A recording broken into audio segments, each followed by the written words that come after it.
Hello,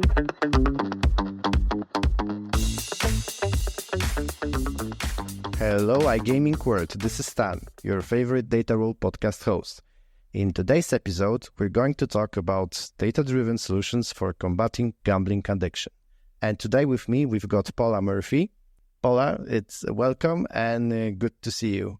Would you like to say a few words about your role at Mindway AI and broadly about your iGaming experience and perspective? Yep. Hi, Stan. Thank you for that. And thank you for the invite to join you guys. I'm Business Development Manager from Mindway AI.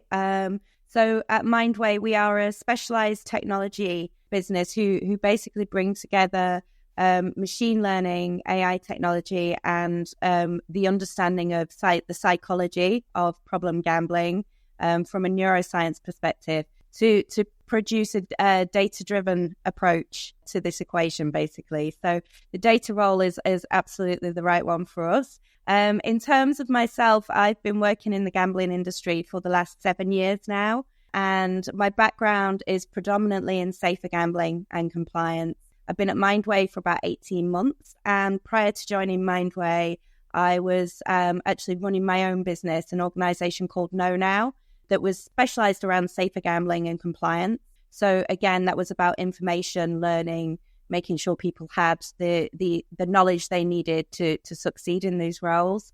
And prior to that, I was one of the managing directors at the Wilmington Group, which is the parent company of the International Compliance Association. So lots of compliance, but a lot of sort of using information and data in various different ways as that discipline has progressed over the years, and we've become more tech savvy and more able to do sort of really cool, interesting things with it. Which makes you the perfect speaker for today's episode, where we want to focus about where we will be discussing response in gambling and gambling addiction. So I like to start with the basics. As always, definitions and terms, making sure we're on the same page. So if you could tell me what are the key concepts from your perspective that are related to responsible gaming? Yeah, of course, absolutely. So obviously, I think today we're going to be focusing a lot on that sort of data-driven approach and how you can use that information to help you identify players that might need your help or players that you might want to be interacting with. But I think what we should probably do is sort of roll it back a little bit and think about what the drivers are for operators when you're thinking about actually rolling out a responsible gaming or a safer gambling strategy. And one of the first things I would say is that 99% of the time, whenever anybody gets in contact with us to talk about this, the main driver is a regulatory one. And it is something that we see again and again and again, where operators have obviously things that they have to achieve because the regulator has asked them to achieve it. Once they then start delving into this, they see that there are other opportunities there. And I think that that's really important from a number of different levels. So I'm hoping today we can delve a little bit into all of those different levels, Stan, and think about, the nature of the law as well as the letter of the law. And by that, I mean sort of taking this back to this idea of actually what are we trying to achieve? Why are we putting these strategies in place in the first place? And for me, there's a number of different drivers there that sort of do sit outside of regulation. So first, there's that we're all human beings, right? And we have, I don't want to use the word duty of care, but we have a responsibility, I would say, to one another. And that responsibility is to protect the customers and the players and put the customer at the center of what we're doing and to minimize any harm that people might be actually experiencing. And I would caveat that with 99% or, a very, very large percentage of the customers at any point in time are not the ones that are experiencing harm. We're talking about a very small proportion of our customer databases here, but we don't want anybody to experience in severe levels of harm. So on that very human level, we want to make sure that we're able to identify and prevent that as much as we possibly can. And then the other thing that I think is incredibly interesting is how this impacts the wider business. So thinking about safer gambling as part of your kind of commercial strategy, which I know, again, we will touch on later today. So I think for me, going back to your question, those are the foundations. Regulation is important. Understanding your customer base is important. putting your customer base at the center of what you're doing as a business so that you can maintain a sustainable customer base and keep those relationships with them over a longer period of time. That's super important. So yeah, I think they're the key things that we'll touch on, as well as, doing the right thing. So how to keep it an enjoyable experience for the players while maintaining a safe and sound environment at the same time, right? Yeah, absolutely. We're an entertainment industry, and I think it is important that we maintain that and we look after our customers from that perspective. And also, on the flip side of that, protect our businesses as well from, potential harm, be that, regulatory action or reputational risk. That is also very important too.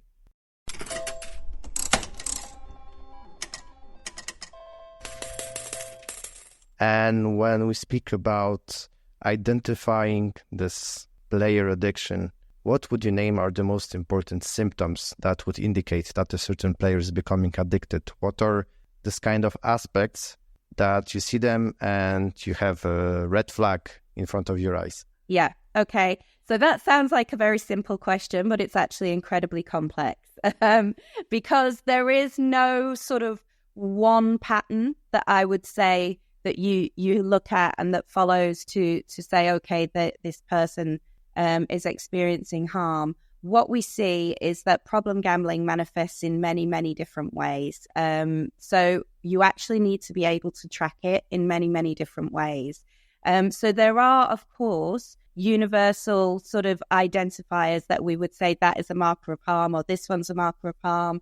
And they're normally based around things like time consumption or level of spend. However, on their own, they only take us so far. So there is a big initiative at the moment where, certainly in Europe, we're trying to sort of define a standardized set of markers of harm. And that's a project that's being driven by the European Gaming and Betting Association. So we have this sort of standardization of markers of harm going on. And Mindway is actually taking part in that project as one of the Danish representatives. And I think it's really great that we see that, because I think one of the challenges for operators is when you have players in different jurisdictions and you have to have sort of different strategies across those jurisdictions, it's good to standardize. But I think, as I said earlier, the markers are like the starting point for me. And where this becomes really interesting and important is where you add context. And this is really the only way to do it and to understand. So rather than looking at a very kind of binary approach of, is that behavior there? Yes, no. You start looking into what you see around that behavior and how the different markers interact with one another. So I think a really good example of this is if you take something that most of us would agree is generally viewed as a marker of harm, and that would be excessive nightly play or play during antisocial hours, early hours of the morning. If you take the approach of, is that play there? Yes, no, you're going to get a very different understanding of what's going on with that customer than if you actually look into what you see around that behavior.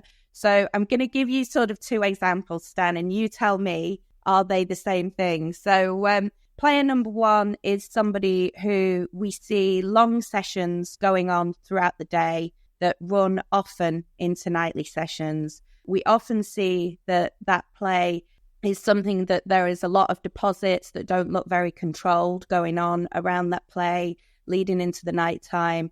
We also see that we often get these big nighttime sessions when somebody has had either a big win or a big loss, and then following that, the play sort of carries on into late night. So that's player number one. Player number two is somebody who we do see nightly play. That flag is also ticked, it's there. But when we actually look into that behavior, we see that nightly play is clustered around a Friday or a Saturday night. We see that the sessions generally start later on, and actually the behavior is around a sporting activity and betting on a sporting activity that takes place outside of their time zone. Are these players the same? Not at all. No, exactly. And that's my point. And that's why context is so important. Because if you're just looking at, is that marker of harm there, nightly play for both of them, the answer is yes. But there is so much more that you have to take into consideration, which is why when we're looking at this, we use the data and the spin level data that we have available to us to assess all of those behavior patterns in relation to one another. Totally, because this could be, for example, workers of grocery store night shift. Exactly. Absolutely. Yeah. Or the fact that it's clustered, the play's clustered around the weekend. It's somebody, legitimately not interrupting their sort of work schedule at all. Just it's the behavior that they like to do to let off steam on a Friday night. That, there's nothing wrong with that. And I think a really important thing to say about this as well is that we're not here to judge people's behavior or to judge people's choices. That's not what this is about. It's not about player prevention. It's about player protection. So, we should enable our players the freedom to play safely and sustainably as much as we possibly can, but just be there as a safety net to pick up on the ones that actually, when we look at it, the data is telling us this behavior is potentially problematic, and that's why we want to have a conversation with them. But the conversation we want to have with them is about something that is going to be meaningful to them, because we can talk about their actual behaviors rather than it just being, oh, well, you've deposited over X, or something that they might see as us sort of intruding into their personal freedom, if that makes sense. So I'm not trying to apply universal rules to everyone just exactly. Because we just said A and B groups say, okay, yeah. Okay. Yeah. And how would you model the relationship between responsible gaming and marketing, as it all stereotypically, it seems that these are conflicting needs. Marketing drives and is driven by the growth, by the acquisition and retention and increasing the activity of the players, while we could say that responsible gaming aims at limiting the amount of time people spend on the platform, the number of days they connect, and giving a cap to their deposit levels, be it monthly, daily, or weekly. What's your take on this? Yeah, right. So this is a narrative we hear all the time, isn't it? The push and pull of compliance versus commercial. I'm a very commercial person myself. I've got a commercial background. I'm also somebody who's worked a lot in compliance, and I actually do not buy into this narrative that the two cannot coexist or that the two are sort of in competition with one another. I think that intelligent business people are waking up to the fact that this whole sort of outmoded business model of customer acquisition, bring them in, let them burn out, then bring more in, is actually not the most sustainable business model. Acquisition costs are incredibly high. And once you have those customers playing with you, you need to be doing everything you can to actually make sure that you keep them playing with you, right? It's not about actually getting somebody to spend thousands of thousands in a week, but then never come back and never play with you again. It's about getting people to gamble for entertainment at a level that is sustainable for them for a lifetime value, and for them to recommend your product and your services to other people that then might be able to come and do the same thing. And I think that actually, once we factor in the sort of cost of acquisition, the reputational cost of not being somebody who isn't looking after their players, the regulatory cost, if you end up with some of the pretty huge fines that we've seen these days, then you start to see a very different picture on what the ROI is on this. You start to see that actually protecting your players and making sure you're looking after them, it is the right thing to do from a business perspective as well.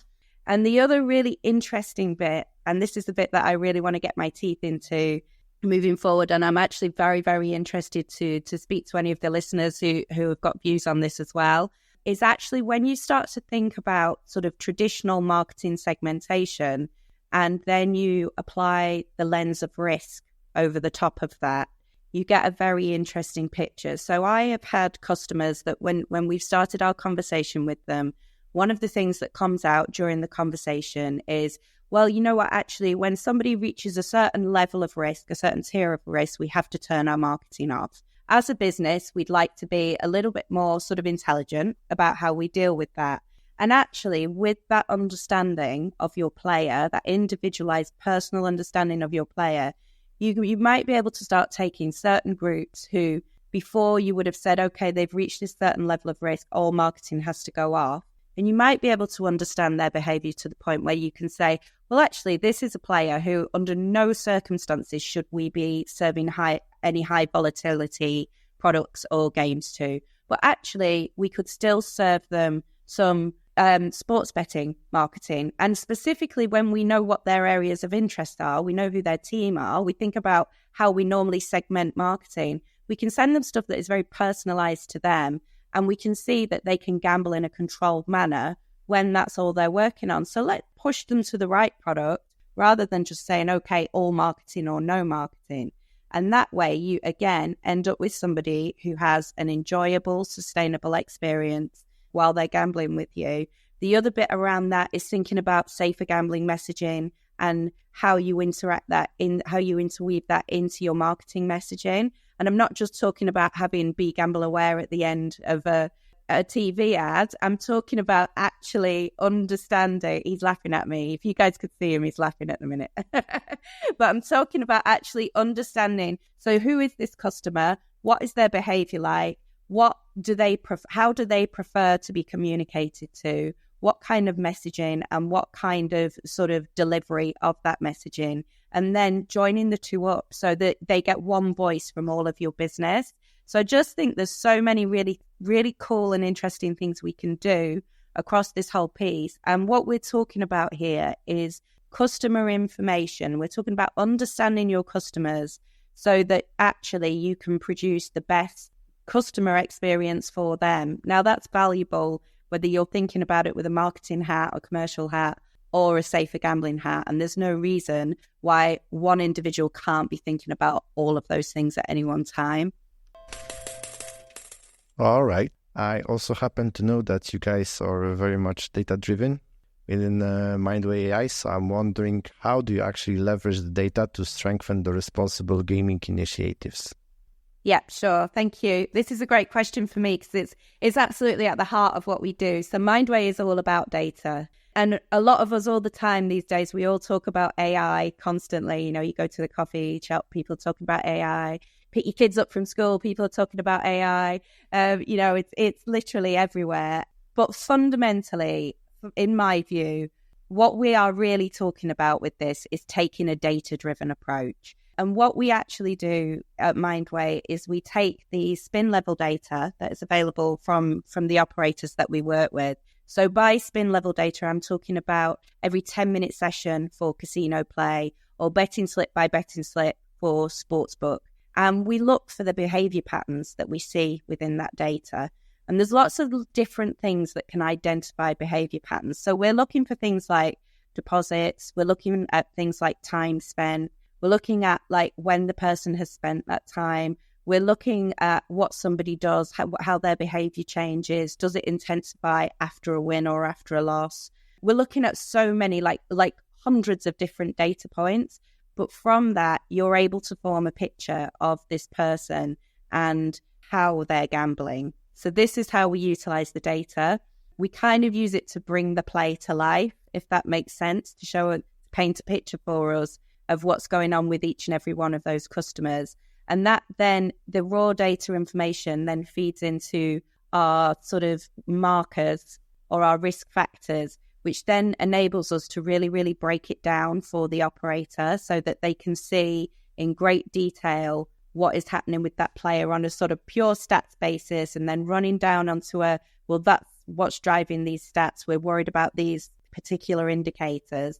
And then drive down again a level further if you need to into the real nitty gritty of what has happened, like a deposit failed here. Why did that deposit fail? What then happened? Did they bring in another payment method and try that payment method? Like to really understand what's going on with your player. And the way that we use that data to make sense of it is we actually do something that we talk a lot about when we talk about AI, which is we have some humans in the loop.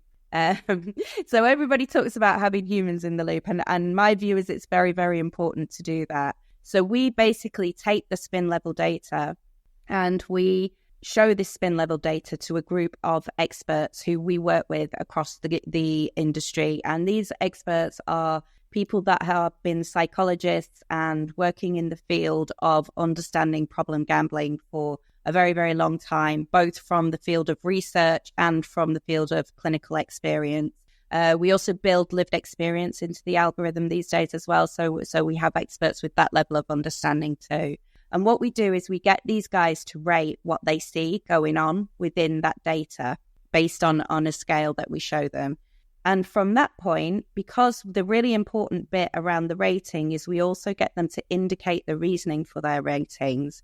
From that point, what we're then able to do is take a huge subset of data, like a whole operator database, maybe, millions of players oftentimes, and replicate that expert human decision on scale across that whole player database in real time. So what you effectively end up with is like having an army of psychologists looking at your player data 24/7. But obviously, because it's AI, it's an army that never sleeps. And what we're doing is we're looking for those player patterns. So we're not saying every single person that is flagged that they're definitely a problematic player. One of the questions I get asked probably nearly every single time I start having a conversation with an operator is, what happens if my whole player database is in the high risk field when we run this on my player database? And I think the first thing I would say is that's something I've never ever seen, and I don't think anyone else within the business has ever seen either. The distribution of risk is normally sort of within the realms of what you would expect from the prevalence studies. But also, I think the really important thing around it is that it's good to know what's happening with your player database, because if you can identify those problematic patterns early on, then you can steer those people back to some sort of safer, sustainable play before they start hitting those high levels that you're worried about. And this would mean that at the end of the day, perhaps instead of them getting banned, you're actually able to extend their lifespan within the platform. Yeah, exactly. Which is the end goal, right? What we want is safe, sustainable play. So if we can identify somebody going on that journey early and we can talk to them about that, and we can say, hey, think about using these safer gambling tools, or think about using these strategies, and we start to see their behavior become less intense, then we're doing our jobs right.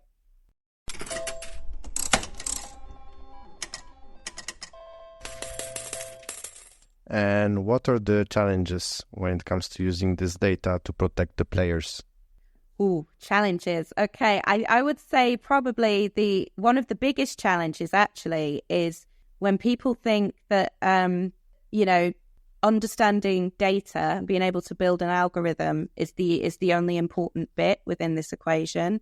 I think when you don't have the understanding of what it is that you're training that algorithm to look for, you end up in a situation where you've potentially got a detection solution in place, but it's detecting, but it's not detecting the right players. So there's a lot of things that come into this equation, and the data science is just one element of it. So we as a business we were founded by a guy who's a professor of neuroscience. So all of that sort of scientific understanding of problem gambling is then built in. All of the psychology is built in by the expert panel. Then you've got to think about actually doing the job on the ground and the workflows and the day-to-day of what pressures being somebody who heads up the player protection team or the safe gambling team within an operator is encountering, and make sure that that's built in. Then you've got to think about the regulatory landscape, right? Because there's no point in having a load of stuff in place if you then are not actually achieving what the regulator needs you to achieve. So you need to have all of this to make it work. And often what we see when we start working with operators that have sort of built in-house systems, thinking that that was the way to go originally, is that they have something that works to an extent, but that probably isn't fit for purpose on all of those levels. And what you then find is that your team, who you're investing time and energy and training up and making sure that they're able to handle this, are wasting a lot of time sort of chasing players that they don't need to be chasing, speaking to the wrong people, and the people that actually do need your help are falling through the cracks. So I'd say that for me is the biggest worry with this kind of approach is if you don't utilize it properly. But from what I hear, I also feel that there's a part that resonates very well with me, that it's not always only about getting a specific tool, but also getting it implemented within the processes of a certain organization. Yeah. Because from what I see, often different companies tend to believe that buying a new solution, new product, or new tool would solve the problem for themselves. Sometimes you need to get it solved with you, not only for you.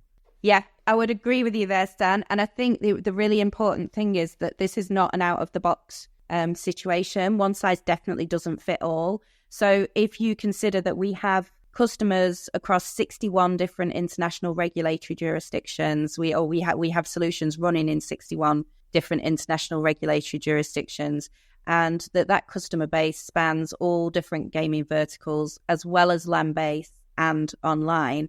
There's no way one size is going to fit all. You're going to see very, very different gambling behavior in Brazil than you are in Denmark. You are going to see very, very different behavior on a betting exchange than you would on a bingo site, right? So all of that needs to be taken into consideration and built into the algorithm as well. That understanding of what is this product and what does normal look like on this product is also something that you need to consider. As well as I said, the cultural differences. And the other big one, actually, and becoming more and more important, is actually generational differences.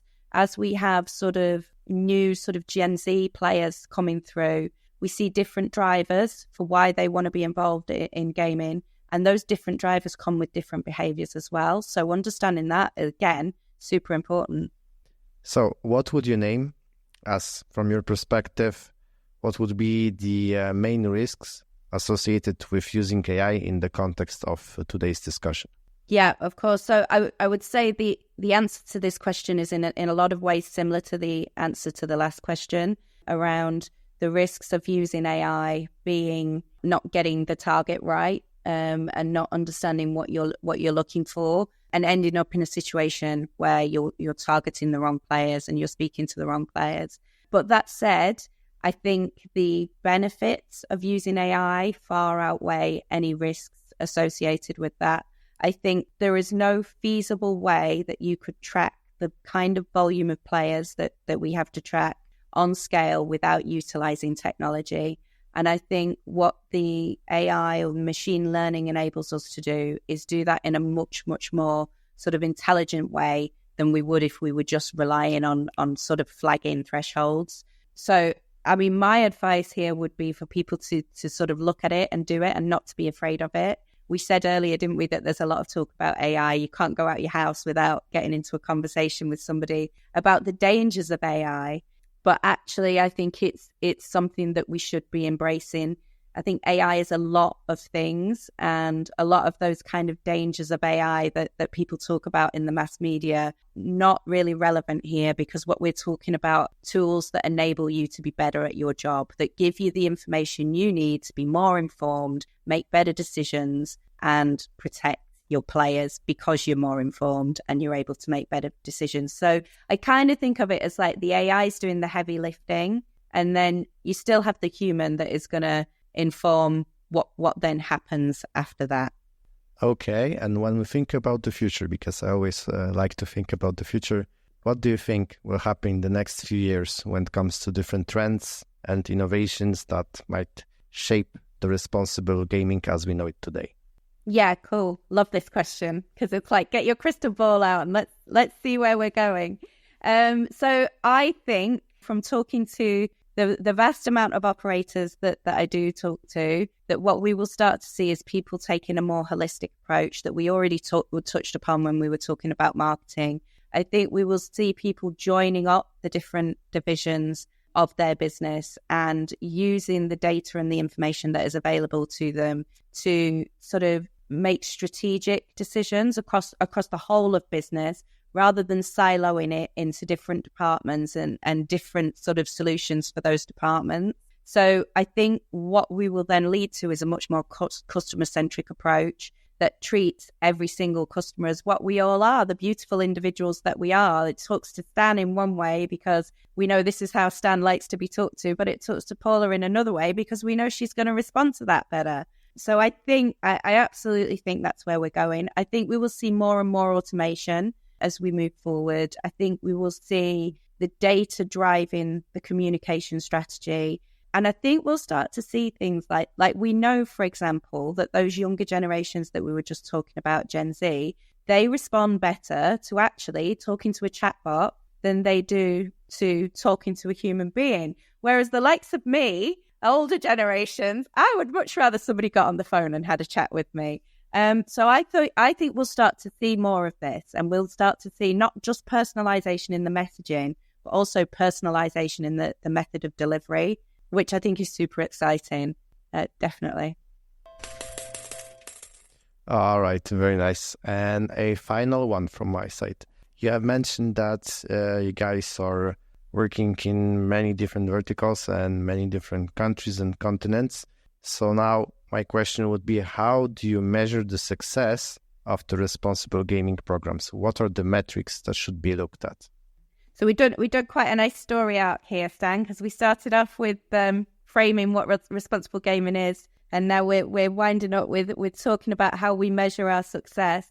Again, my answer is going to be data-driven approach. I'm sorry, I don't want to bore the listeners, but I think, we have the analytics that shows us what is going on and how successful our efforts have been. So when you take something like Game Scanner and you look at the analytics on the dashboard, you can very clearly, very quickly, very easily see what is the direction of travel. Is our overall customer base getting more sort of sustainable and into the green area, or is the red area that suggests that there is a bit of a problem growing? Straight away, you can see sort of on a sort of company-wide basis what's going on. You can filter that. You can use all sorts of different metrics to then sort of look at different groups. So if you want to say, show me all of the young players who were previously in a high-risk category but have been sent this intervention, what's happened with them? You can see at the click of a button, okay, what's happening with them? Where are we going? Is it working?